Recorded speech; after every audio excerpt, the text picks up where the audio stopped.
Bonjour, je suis Antoine, courtier immobilier agréé et président de l'équipe Antoine Alabi. Je suis sur le point de partager avec vous 3 astuces qui vous aideront à mieux vous positionner en situation d'offre d'achat multiple. Avant de commencer, restez à l'écoute jusqu'à la fin de cette vidéo où vous aurez la possibilité de commander un rapport gratuit intitulé 8 astuces pour devancer les autres acheteurs en situation d'offre multiple. Comme vous pouvez le constater sur les réseaux sociaux et dans les médias, le marché immobilier au Québec est en feu. Il y a de plus en plus de demandes et moins d'offres. Le marché s'appelle un marché de vendeurs. Essentiellement, ce que ça veut dire, c'est que le vendeur a le privilège de choisir l'acheteur à qui il vendra sa propriété.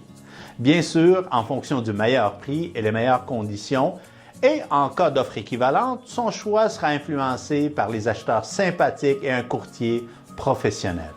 Alors, commençons par démystifier la mécanique derrière les offres d'achat multiples. Il y a plusieurs recettes possibles et je vais vous nommer les plus communes. Lorsqu'une première promesse d'achat signée est annoncée, le courtier du vendeur avise les acheteurs et les courtiers qui ont démontré un intérêt ou qui ont déjà visité ou prévoyaient visiter la propriété. Lorsqu'une seconde promesse d'achat signée est annoncée, même processus que la première fois s'enclenche, tous sont avisés de ce qu'on appelle communément une situation d'offre multiple. Une troisième, quatrième, cinquième promesse d'achat, etc.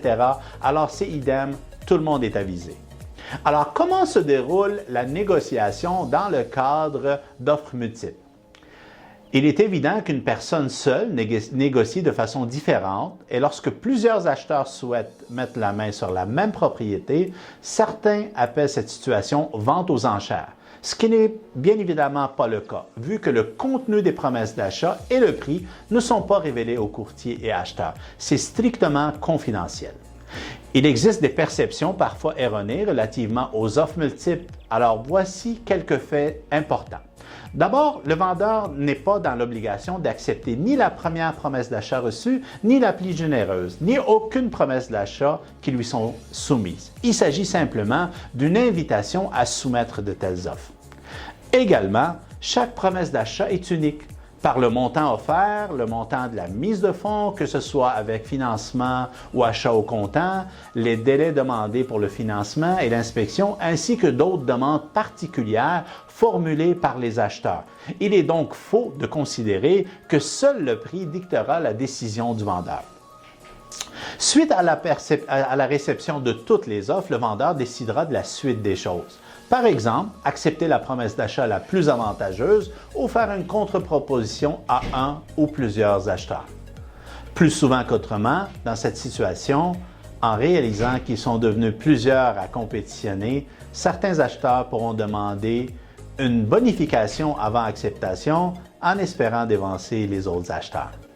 Alors, tel que promis, je vous dévoile 3 des 8 astuces pour devancer d'autres acheteurs en situation d'offre multiple. Première astuce, demandez tous les documents requis dès le départ. Plus une promesse d'achat contient des conditions, moins elle sera attrayante aux yeux du vendeur.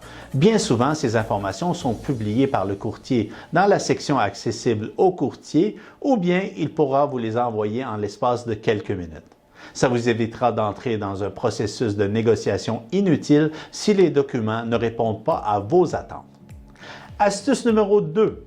Prenez en compte les délais de signature chez le notaire et le délai de prise de possession demandé par le vendeur. Ou informez-vous d'avance si ces dates peuvent être modifiables pour s'adapter à vos attentes.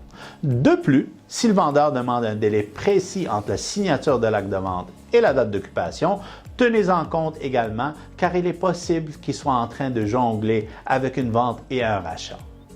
Troisième astuce, visitez rapidement et soumettez votre promesse d'achat le plus tôt possible. Cela pourra décourager certains de s'embarquer en situation d'offre multiple, vous laissant ainsi le champ libre pour négocier. Je viens de vous énumérer 3 des 8 astuces pour devancer les autres acheteurs en situation d'offre multiple. Alors, comme promis, si vous souhaitez obtenir votre rapport gratuit détaillant les 8 astuces pour devancer les autres acheteurs en situation d'offre multiple, veuillez cliquer sur le lien à l'écran. Et si vous avez aimé la vidéo, veuillez vous abonner et la partager. nous soumettons quotidiennement des trucs et des astuces sur le marché immobilier. Nous aimerions également obtenir vos commentaires. Merci. Si vous souhaitez parler directement avec nous pour discuter de la façon que nous pouvons vous aider à vous dénicher la maison parfaite pour votre famille sans aucun frais ni obligation et vous aider à négocier professionnellement pour le meilleur prix, appelez-nous au 514-572-6000. Nous sommes impatients de vous entendre.